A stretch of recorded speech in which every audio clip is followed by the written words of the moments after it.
Good morning, everyone. It's Tuesday, and that means Writers Chat. We are so glad you're here with us, whether you're here right now with us as we're recording this episode or watching the replay. My name is Johnny Alexander. I'm joined by my fabulous co-hosts, Melissa Stroh, Brandy Bro, and Norma Poor, and by our very, very special guest, Tim Shoemaker, who I am so excited to introduce to you and to have talking to us today. So Tim and I met at the Florida Christian Writers Conference many years ago and then reconnected this past October again at the Florida Christian Writers Conference. And it was so wonderful to catch up with him and talk to him and attend his class, which was marvelous. So, official bio, Tim Shoemaker is the author of over 20 traditionally published books. His contemporary suspense Code of Silence was named in the top 10 crime novels for youth by Booklist. He loves writing YA thrillers that are clean, powerful, and that will draw a boy into a book and away from his phone. So today, Tim is talking about reaching YA boys with fiction. We've all heard that boys don't read as much as girls do, and often that's true. But sometimes boys just aren't interested in much of the writing out there. We'll look at some gotta haves when writing for boys, some kisses of death, and more. So, Tim, we're going to turn it over to you. Hey, And thank you you. so much. I'm glad to be here, and it's a great topic to talk about writing fiction for boys. Such an important thing, you know, to a to a pretty large degree. I think many of the evils of our world would cease to exist, or they would certainly lose a lot of the power if men lived the way they really were supposed to. And so. We think of human trafficking or, uh, pornography or prostitution, all sorts of different things. If men were the men they were supposed to be, there wouldn't be so many of these problems. And our chances of reaching the men are really, I think, centered on reaching our boys.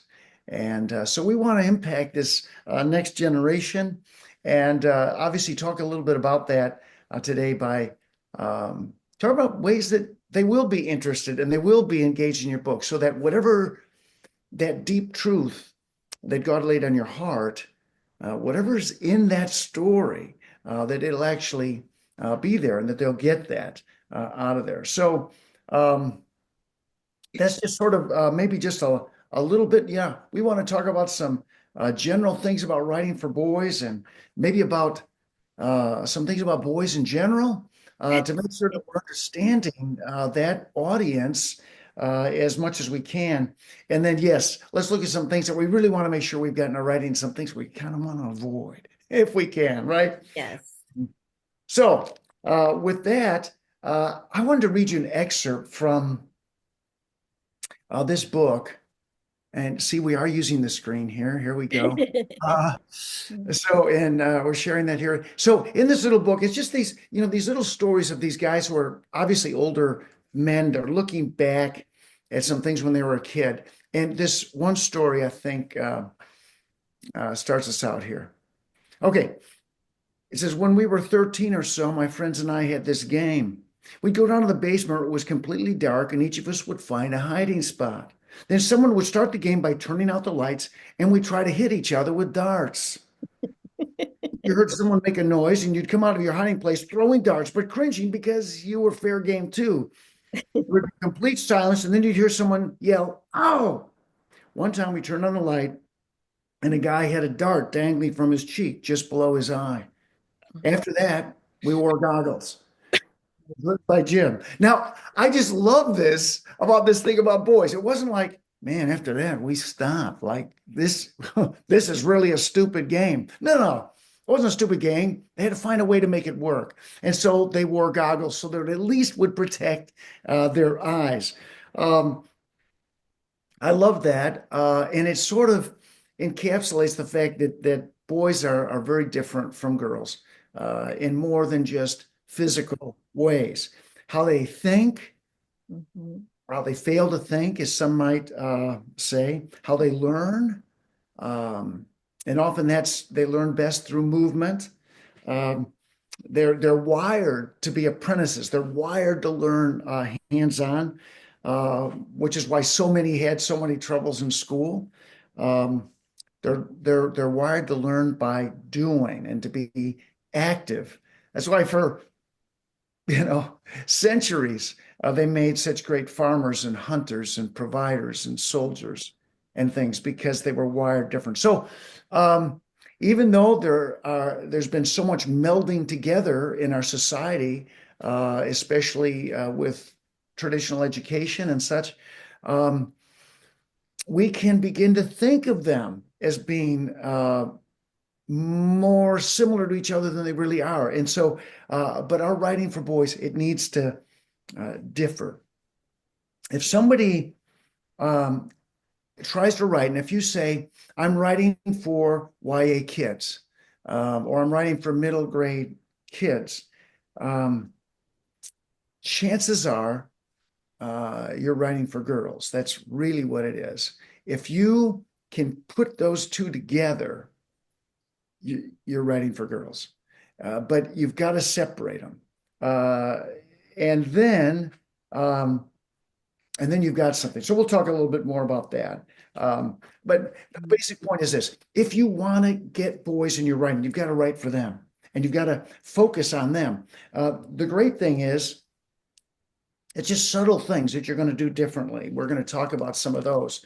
But if you want to get boys and girls, male and female, to read your fiction, realize that good writing for boys generally crosses over really well for the girls if you do just a few things. But the boys won't be caught dead reading something they think is written for girls. And the point is, target both, and you or target the boys, and you've got a chance of getting both.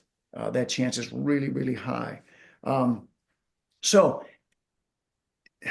anything I share that's important for writing for girls, I mean, for boys, it works for girls. Girls like it just fine, but it's critical for boys. And so we've got to make sure that we've got some of those. Okay, does that make sense? Yeah. Okay.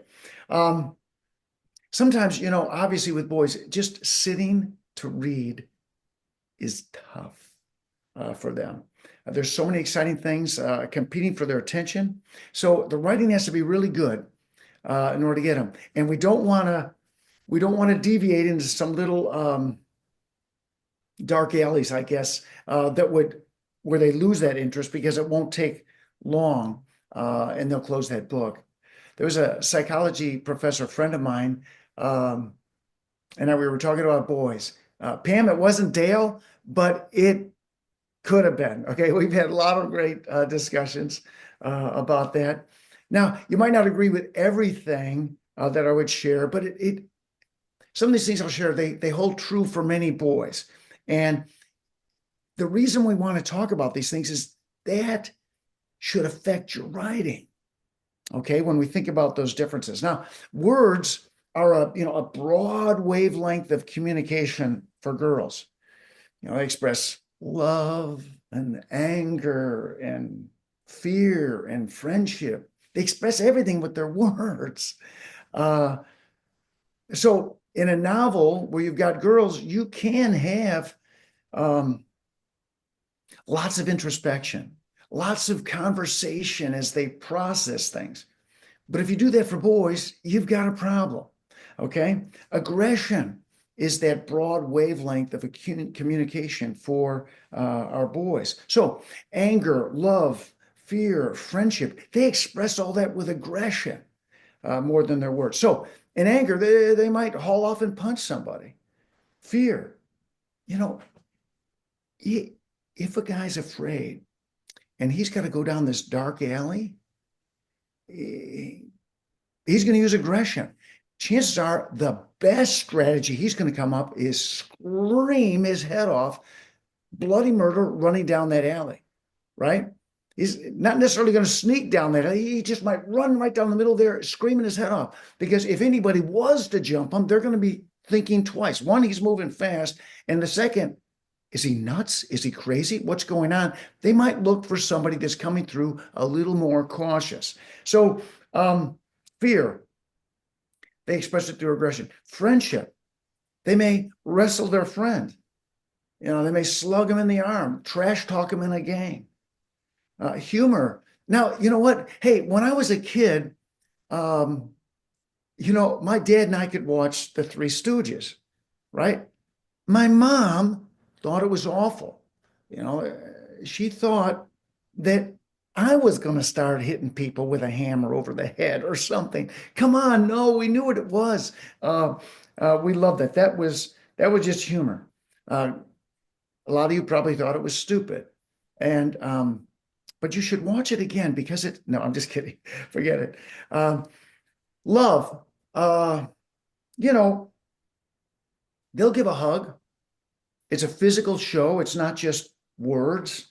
So when writing for boys, we want to show these different things that they're feeling through actions as much as you can. Show love expressed by action. It's not just a feeling that they have. It's not just this sympathy that they're going to express. Boys are about aggression. Use it. Now, side note, and well, this is recorded, right? So I don't want to get myself in any trouble here. But honest to goodness, sometimes some of these movies that my wife might watch, they drive me nuts. They drive me nuts because they've got these men in there that are not men. They are just not. They talk. They talk, talk, talk, talk, talk, talk, talk. They express all these feelings. They're so understanding. It's like somebody has tried to create this man that they think would be a dream, and it's not real. A guy watches that and he's like, whoa, what's up with that guy? He doesn't seem like a real guy. Well, you do that in a novel for YA boys, and they've got somebody who's just too touchy-feely, understanding so much without trying to hide that, without trying to cover that. It's not going to read very real. Anyway, boys are about aggression. Use it. There's downsides to that thing with aggression with boys. They'll join a gang, but on the upside, that wiring to be aggressive works well because they become protectors of the weak, of the young, of friends, of girls, someday their wife and kids. So expressing a boy through aggression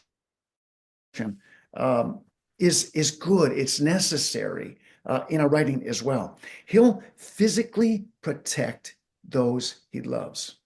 Your boy wants to be able to do that. Obviously, in a war situation, he'll fight to the death for a country or for someone he loves, for another soldier that he cares about. Boys are hammers. Hammers are tough. Okay, they break things. They break things. They mess things up, right? But hammers also fix things.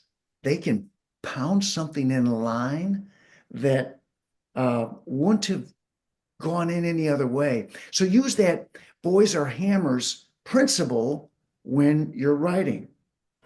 Okay? When they're facing a problem, boys want to pound out a solution. Okay? Now, girls can be more sophisticated, refined, whatever you want to say, especially when it comes to communication, right? They're the smartphones. They can do so much. They talk more, they text more, but like a smartphone, they're a little bit more fragile too, right? Drop a smartphone, you're probably going to crack a screen or you're going to have to get that thing repaired. It's going to take a little time, okay? And the same thing when girls have a falling out, right? There aren't quick fixes necessarily. They aren't easy. It's going to take some time to fix this. Boys just aren't that sophisticated with communication. Boys aren't the smartphones, they're the pencils. Okay. Relatively simple communication often we use. They may use smaller words, they may use less words, but they don't have a battery that'll die either.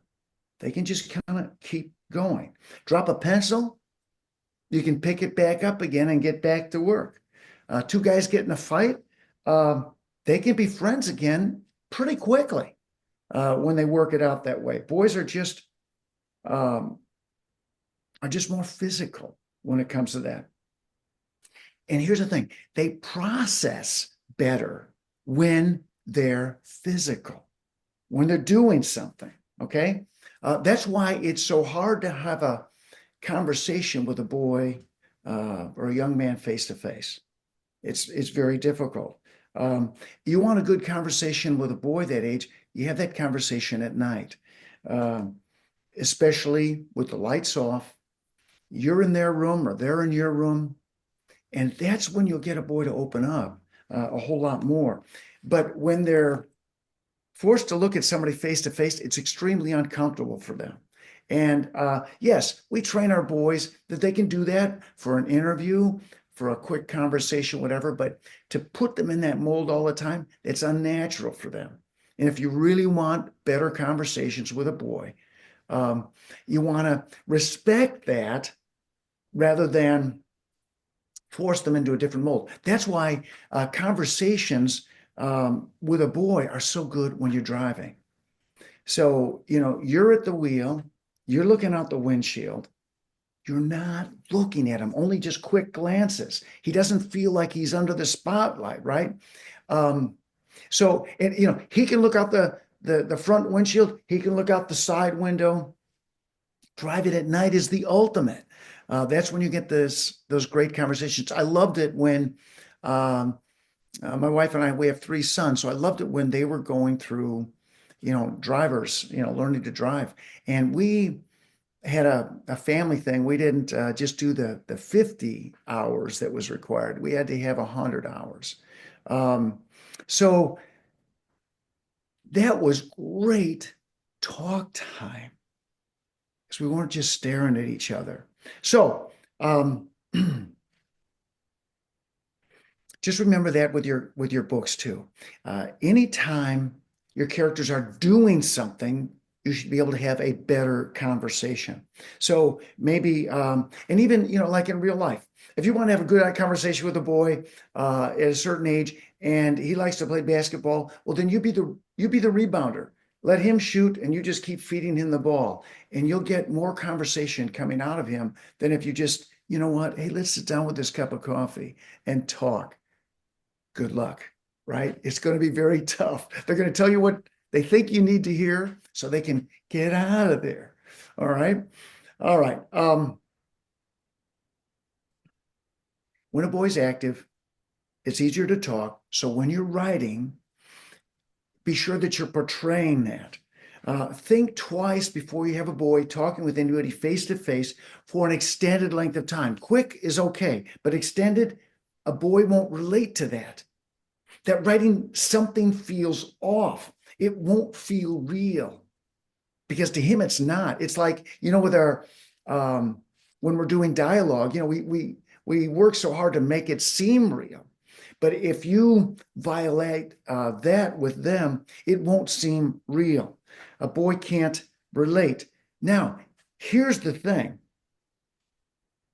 If this is your protagonist, if this is your main character, if this is the guy we want our boy readers to like, and he's doing that, suddenly, instead of our reader relating to our protagonist, which is what we want, he doesn't get him.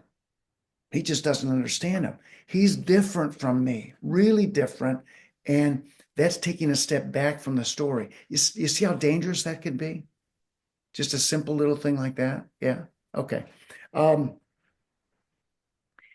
If it doesn't seem real, then they won't connect as well with your protagonist. They won't connect as well with the story, which means those deeper, important message, that theme, whatever it is that's on your heart that you're trying to share with them, it's not going to get there.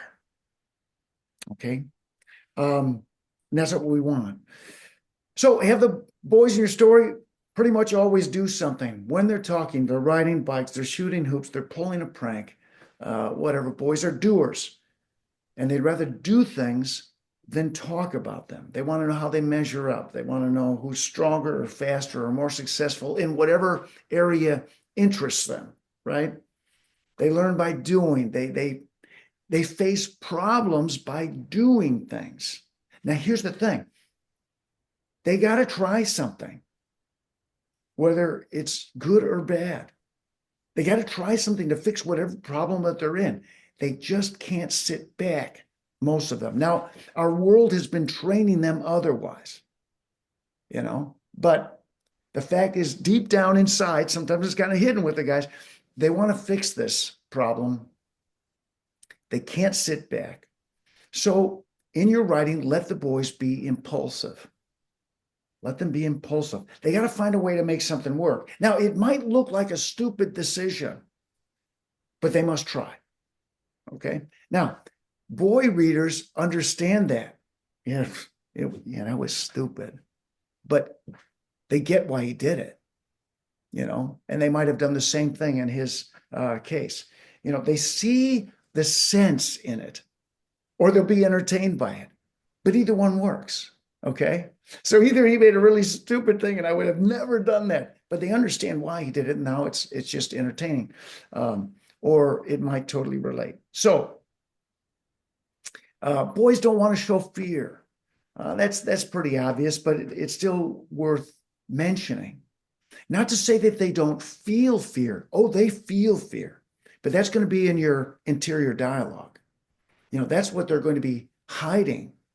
But they don't want to show it. That's why they'll do risky things, to prove that they're not afraid. They'll jump off a high rock into unknown waters.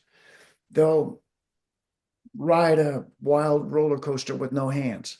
They want to be strong. They want to be tough, or at least appear so.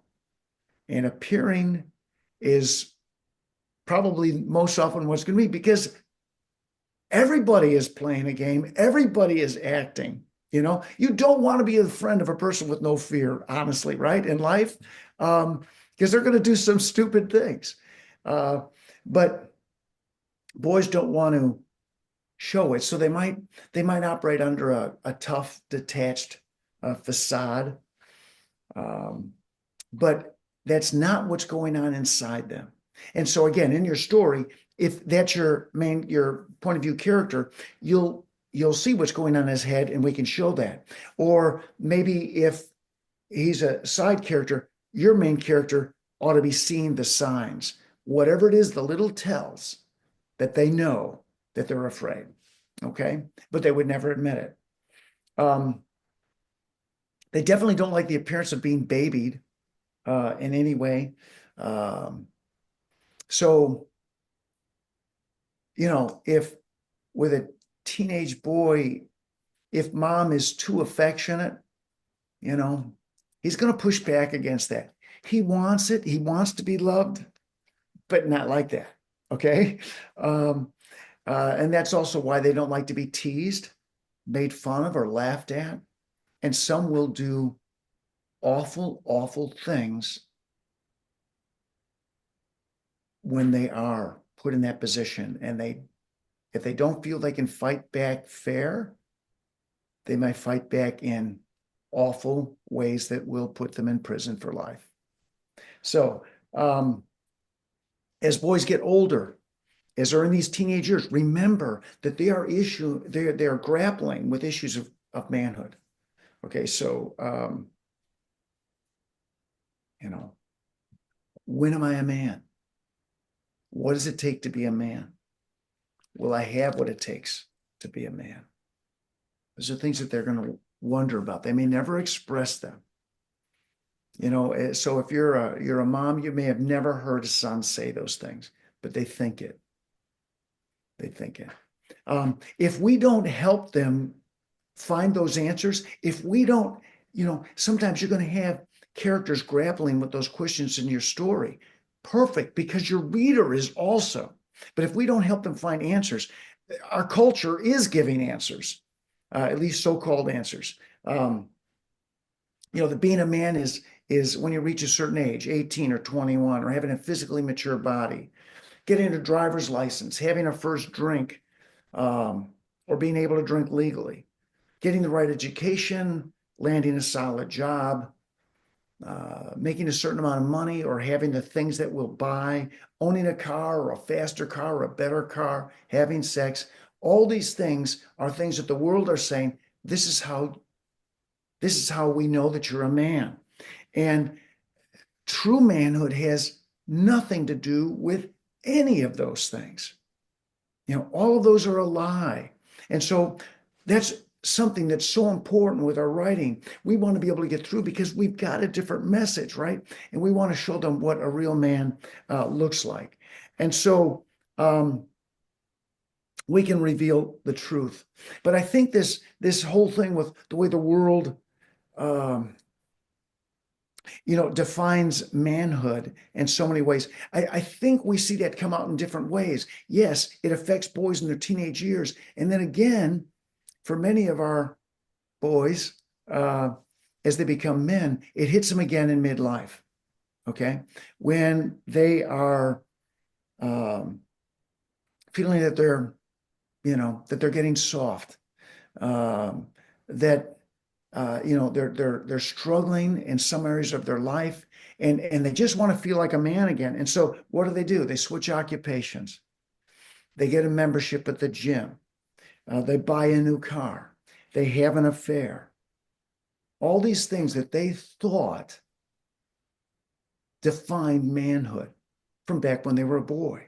If we don't correct it now, for some, it'll be an echo that'll come back later. Okay, hopefully that's making sense. Okay, all right. So the power of a group on a boy is huge. We all have roles. I don't know if that works for women, but with guys, there are roles. Nobody says the roles, but we know the roles. And you stay in your lane. Okay. So with the church group, I had one role. With the school group, public school, I had a different role. You know your role and you stay there. Those are expectations that are on a boy. That's another thing he has to wrestle with. Anyway, if you want to write for boys, if you want to get boys with your writing, it's a lofty calling because we can affect the kind of men that these boys become. So with that in mind, we want to write in a way that connects with boys. And so let's talk about some things that your writing really needs to have, some gotta haves. We've talked about some things to have and some things to avoid. But let's do that. We'll talk about some things to have, to avoid, and maybe some traps that maybe women have to avoid when they're writing for boys. Okay. We'll talk about that as well. And so some of the things that you got to have a great cover. Seems obvious, but you got to have a great cover. He can't be ashamed of this thing. It can't look too girly. It can't look too juvenile. And so if you're self-publishing, get a great cover. Don't settle for anything less. Pay the extra money. White space. It's funny. So you see a boy, pick up a book. They won't pick it up till they've looked at the cover. They've looked at the cover. Okay. Now some will flip to the back to read the back, but a lot of them, they just open it up and they'll fan the pages and they'll stop and just fan a little bit. They're not reading. They're looking for white space. There's got to be a lot of white space because otherwise it looks just too hard. And so short paragraphs, short sentences, you break it up with a dialogue, interior dialogue. That looks inviting.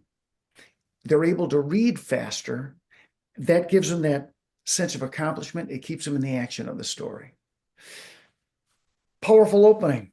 Got to have a powerful opening. Okay, if they like the cover and they look at that white space and that seems okay to them, they're maybe going to read that opener. Maybe they'll read the back, but that opener has to be really strong.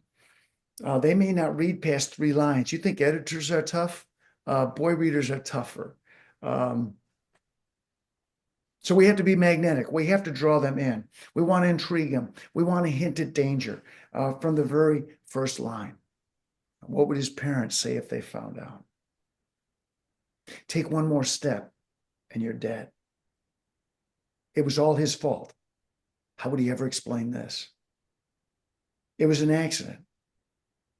but he knew nobody would believe him. Not anymore. The other boys at school couldn't stop talking about the body the police pulled from the muddy bank of Salt Creek. The boys spent the entire lunch period guessing how the man died. Ryan knew exactly what happened, but he didn't dare say a word. You see what I mean? Um, it's like boys in a gym class. They don't like the stretching and the warm-ups. Get me in the game. I want to get in the game. Let's just get in there. Let's start playing. Um, and so we don't want to start out with too much description. We don't want to give them the background information.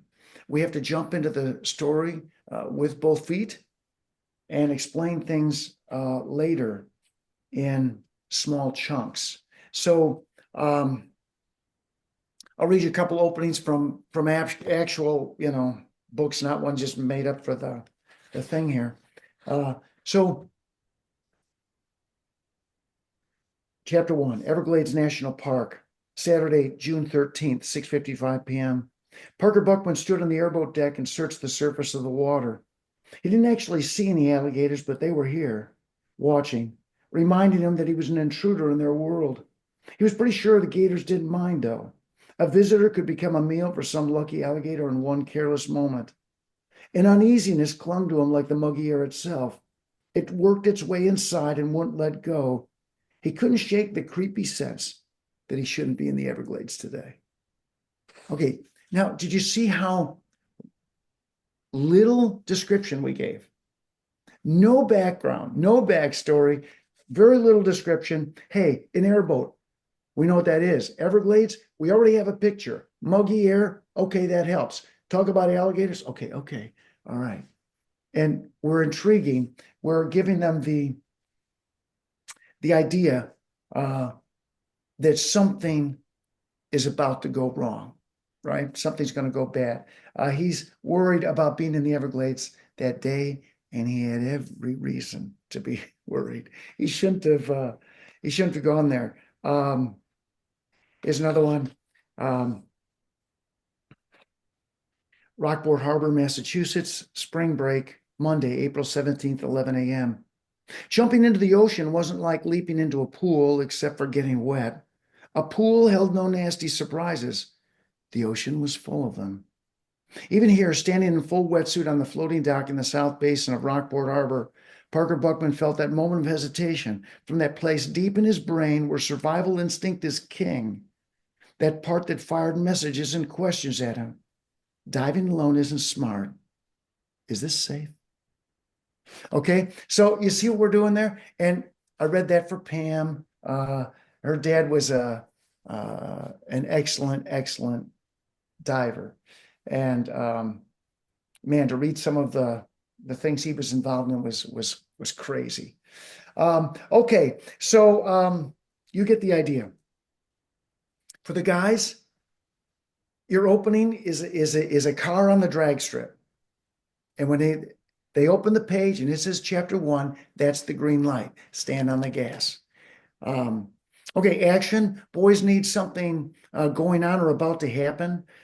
So we really have to limit the narration and the description. We kind of talked about that. But get to that action. And then you want to show, obviously, the story from the character's point of view.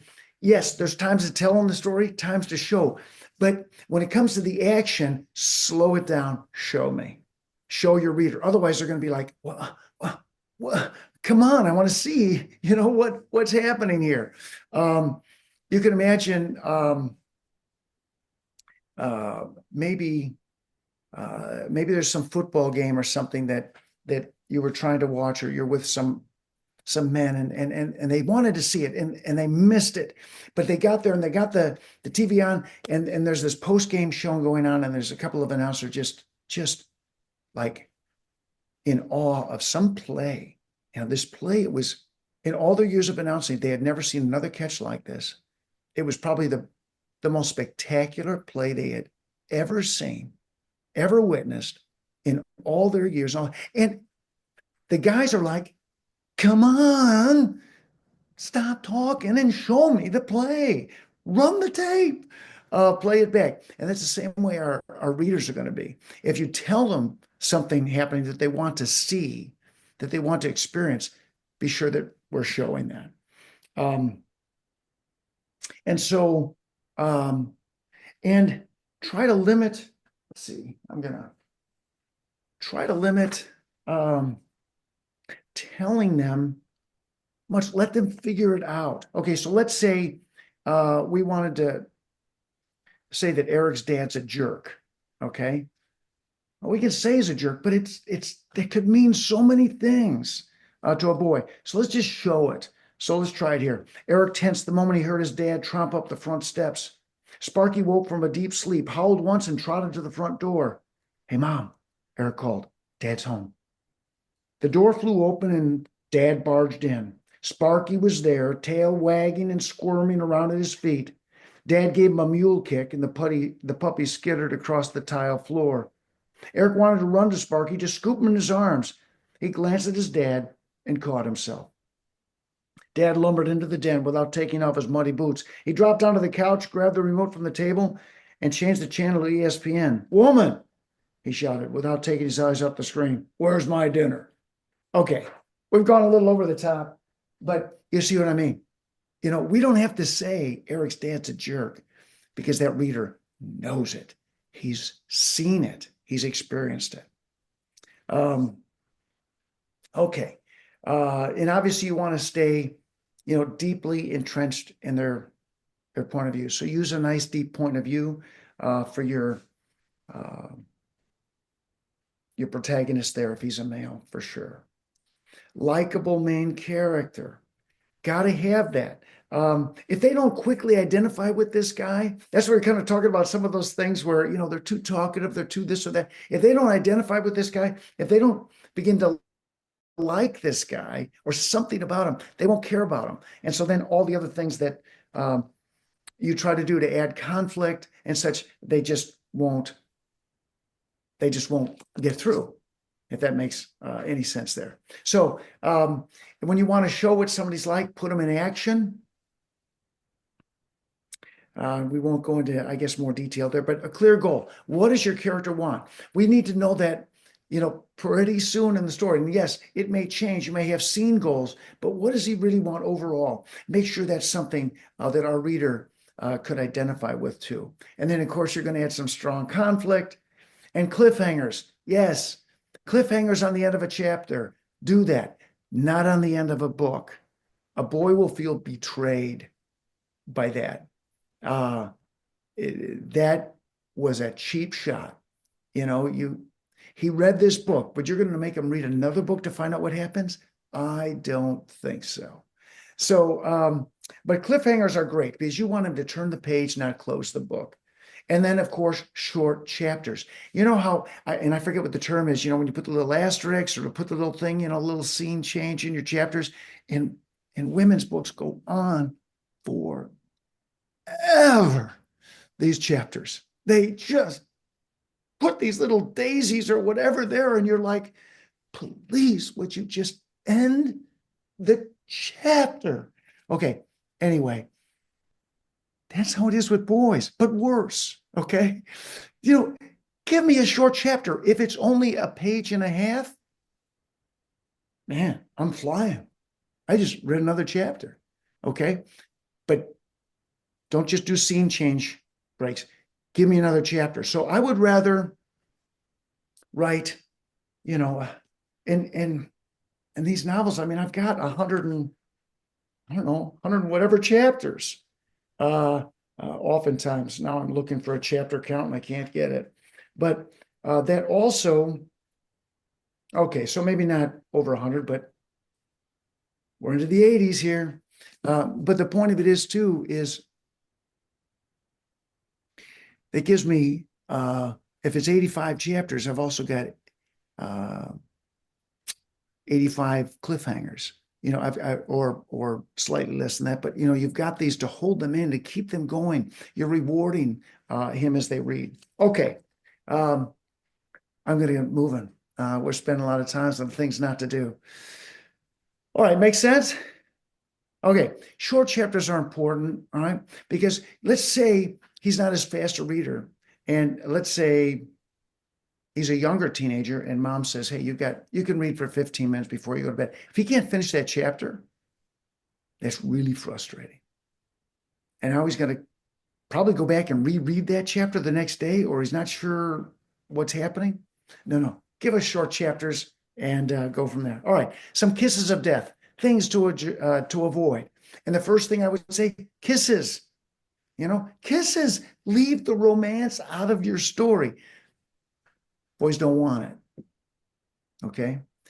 Now, it can be embarrassing, especially to some of the younger boys. Now, it works for girls, but don't try it for the boys. Um, Even if they finish the book, they're not going to recommend it to a friend. That's not what we want, right? Because he wouldn't want one of his buddies to think he liked this romance scene here or whatever. It's a gamble.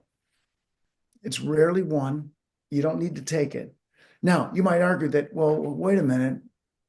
Boys are sexually active at that age.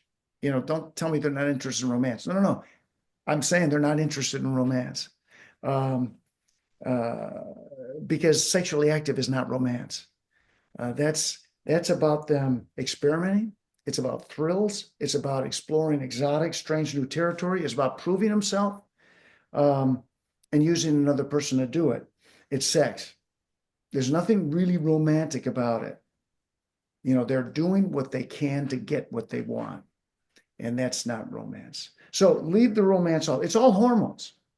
And I just would rather don't even go there. They are fine with a well-written story that's got adventure, mystery. It's a thriller. They don't need it.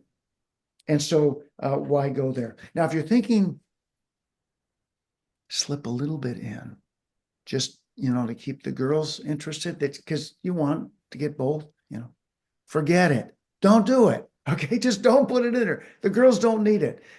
They are usually intrigued enough getting inside the head of a boy and knowing what they're thinking. They love it. So anyway, preachy, be careful we don't go too preachy. Often we want to, we don't want that. And that also begs, with the story, we don't have to have a Jesus figure in our story. Think about that. Okay. There was only one Jesus. And I think sometimes we discount what he did by trying to make so many characters a Jesus figure. Okay. So something to think about. That goes right into flawless characters. Man alive. You want your reader to identify with your protagonist, but they can't identify with a flawless character. They can't identify with somebody that's just too good. So think about that. Think about the same thing if you're writing fantasy. What kind of a power or ability or whatever you give them. We all love the idea of giving them some ability. But my suggestion is your book will be stronger if you don't. Now, granted, that boy loves reading about somebody who has a magic sword and an invisibility cloak and all these different things. But realize that the story takes one step closer to entertainment and one step away from inspiring the reader when we do that. Okay? Because we want our reader to see something about this character that they could be like and that they work on, but they could never do these other things. And so now it's just entertainment. And that's watching Three Stooges. And that's just fun or entertaining. But they could never do that themselves. And so whatever lesson you want them to learn, whatever lesson your protagonist learned, partially they only learned that because they had this ability. That's what our boy may think. So, but character, honesty, integrity, loyalty, perseverance, their sense of right and wrong, all these are things that you can develop in that character. And those are things that can resonate with your reader. And those are all things that he could work on. Yeah, when you're creating that character, he's got to have faults, he's got to make mistakes, but give him some redeeming qualities. And remember, when you're creating that character, that male character, not all boys like sports. Not all boys are good in sports. That doesn't make them wimps at all. But I avoid using an athletic main character. I just do. Uh, Not that they can't shoot some hoops, not that they're not going to be active, but I probably won't put them on a team and chronicle part of that because I know for a boy who's on a team reading this book, he doesn't need that. And for another boy, it might be intimidating. Again, he could never be like that. And so, boys who love sports and boys that don't are totally happy with a well-written story that has nothing to do with sports. Okay. Um, Shoot for the average boy. They don't have to be the best looking, the most handsome, the dreamboat that every girl is going to want. It's stronger when you go the other way. Now, again, you don't want your character being a wimp. Just the opposite. Give them strength of character to overcome the obstacles and achieve the goal. A couple little things. I want to make sure that we're leaving time for questions or whatever, but they're not going to want problems just solved by an adult. Yes, they can let their parents in on things, but let them hammer out that decision. And be careful that we're not making our character do something that a human being really can't do. Sometimes we'll read things like that and it's just like, wait a minute, could somebody really do this? And if your reader questions that, you've just taken them out of the story. And that's a very dangerous place to go. Now, we talked just a little bit before about description and detail. We don't want to put much in there, only what's necessary to set the tone or the mood. When a boy hits a paragraph with a lot of description, he's going to skim or he's going to skip. But if he can't skip because he doesn't want to miss something and it's just all description and stuff, he's annoyed. These are good things. Okay. He doesn't care what the kitchen looks like. He does not care. He doesn't care what a bedroom looks like unless maybe it's another guy and you can reveal things about a guy in the bedroom if it's cool, right? He doesn't care what somebody's wearing. Not for the most part, okay? Unless they're a soldier or something, and there's some reason why it would be cool. But with some things, they are interested in details. So if somebody pulled out a gun, was it a Glock? Was it a Beretta? What was it? What model? Come on, you got to give them more than that. You can't just say it was a gun. All right. If somebody drove by in a pickup, well, was it a Chevy or a Ford? Was it a 150? Well, what was it? I mean, let's call it by its real name. And so they're going to want to make sure that you've got those things. So if it's a fort or a cave or ruins or a machine or a weapon, go ahead and describe that. But you don't have to describe the scene all that much with the flowers and all that stuff. Okay, those are some things I want to remind you. I guess of a couple things. Maybe some traps to avoid when writing for boys. And we've alluded to these, so maybe it's just more in summary, but we don't want to make the boys' characters too girly. And by that, I mean they communicate too well or they relate too well. They're more thoughtful, more obedient, more affectionate. They can have those qualities, but they see that as a weakness and they're going to hide that. So as long as you're in his point of view and, he might want to go give somebody a hug, but he's going to hold back depending on who's in the room, right? So be careful not to make them too feminine that way. And also be careful about making boys too stereotypical. Okay. Not all boys like gross things. It just really, I mean, not all boys like gross things, and they're not always into sports. Okay. And then this more subtle one is, deep down thinking that boys have it easier than girls. Now, come on, they don't have to put on makeup. You don't have to worry about their hair. You know, they don't have to shave their legs, right? And then the big one, I mean, this was the one, who can argue with this? They don't have to bear children.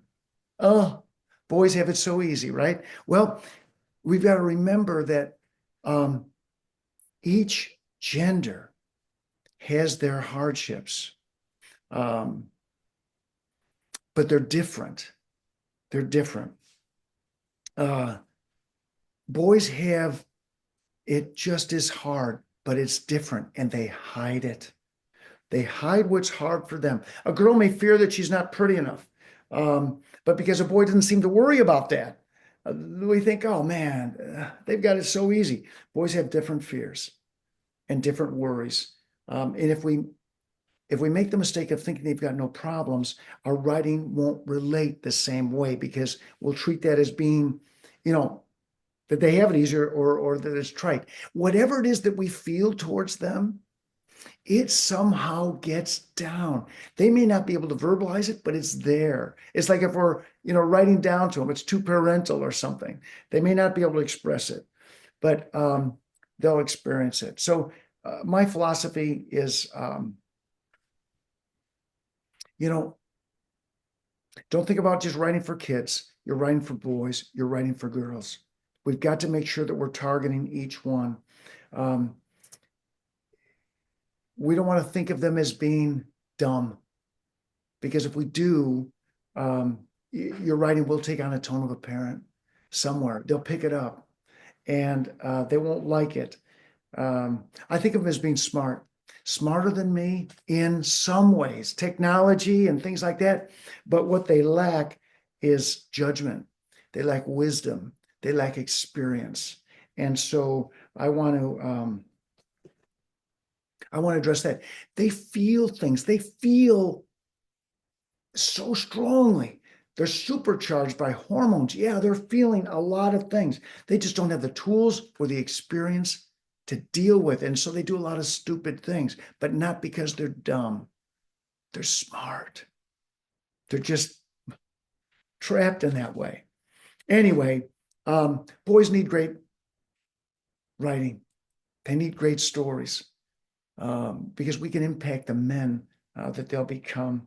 So those are some things. I think I ended with just a whopping 2 minutes here. So I'm so sorry. No, it's been great. So, but any questions or anything we want to talk about now? Yeah, we did have a question, and Pam asked in the chat. And Pam, why don't you just come on, and then you can talk. And anybody else that wants to pop on and has a question, that would be this is your time. Um, Pam, Okay, go I ahead. can talk to Tim anytime, so if anybody has a question that they need, um, jump in. Um, you were talking about boys not they have to be doing, it's better for them to do things while you're having conversation with them. So Mhm. what would a boy do, 12-year-old boy do in, you read the beginning of Coda's quest.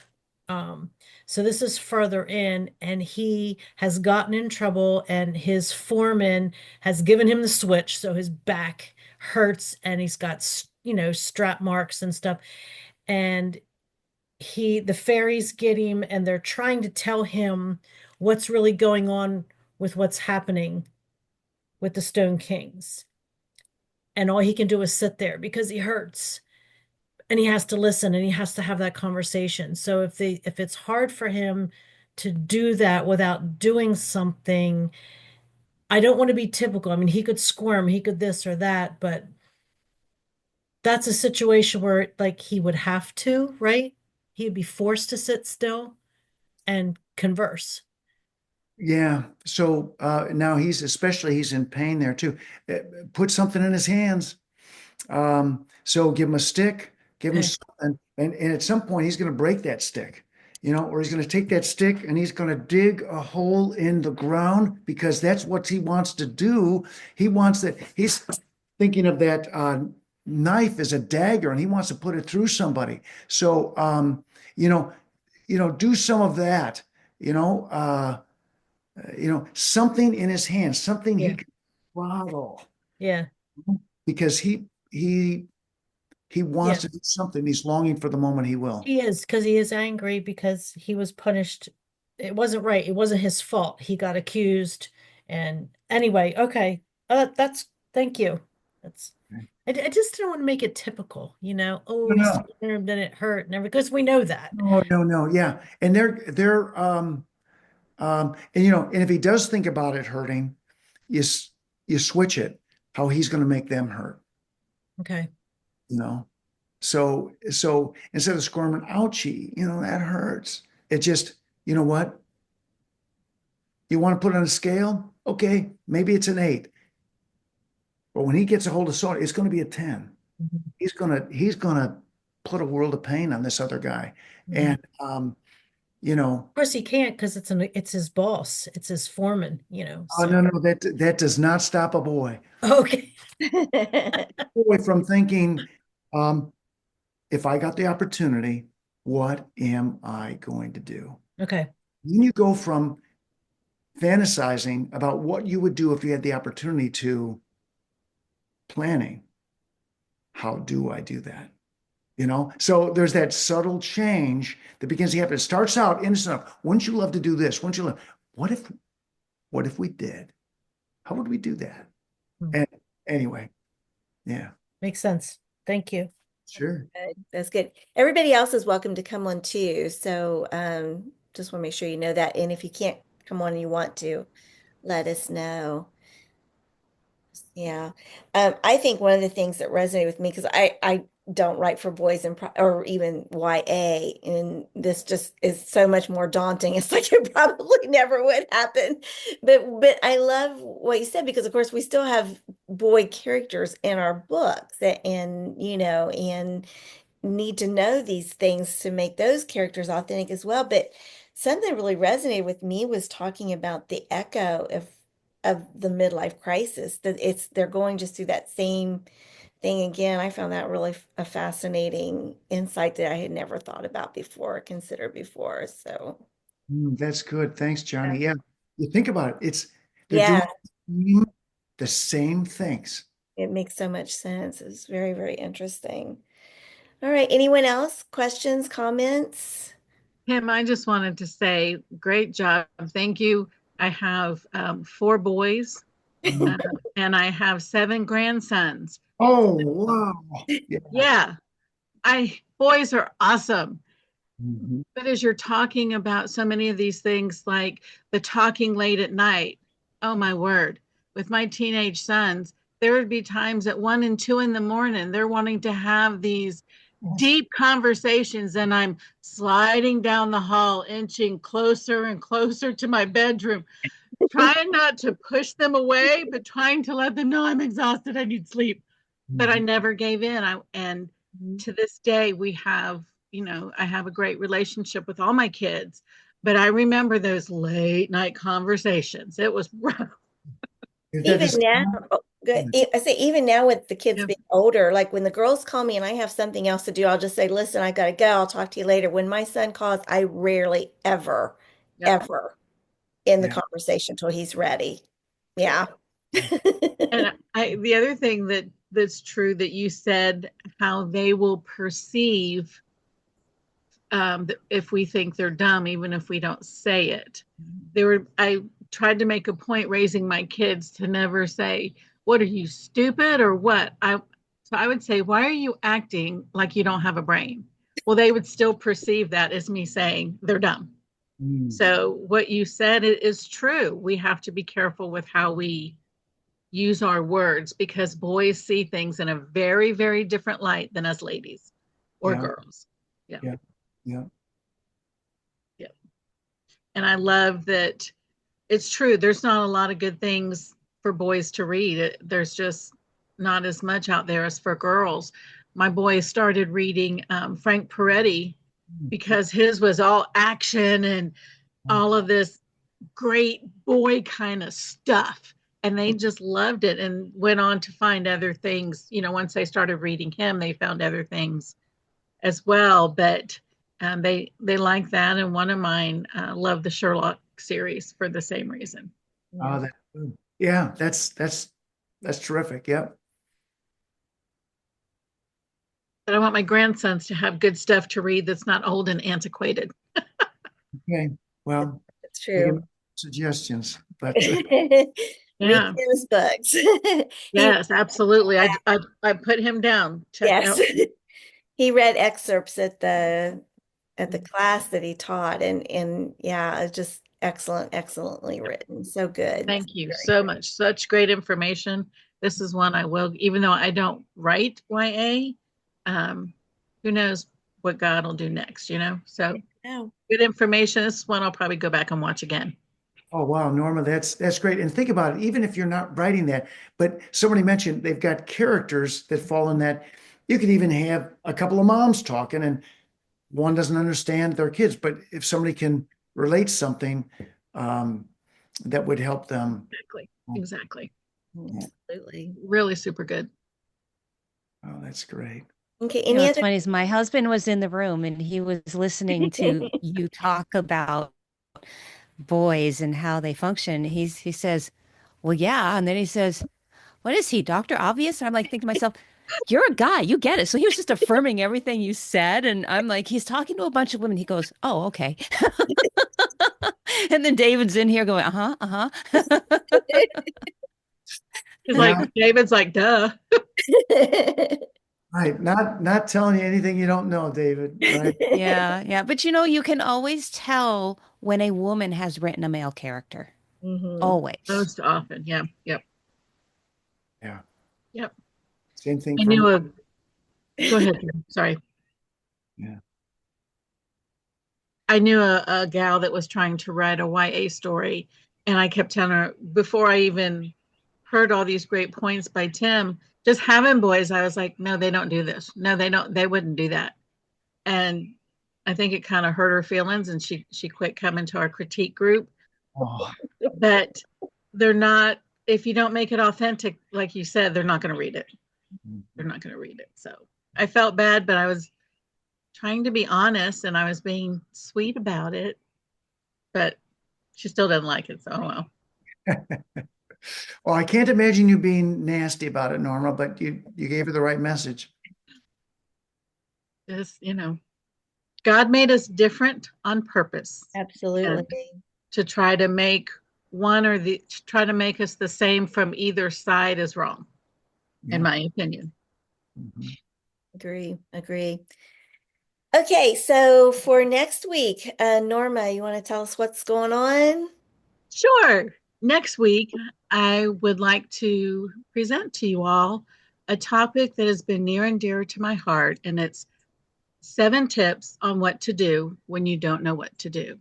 Because sometimes life just knocks us down and we feel stuck and we Yep. feel like we don't know what to do next.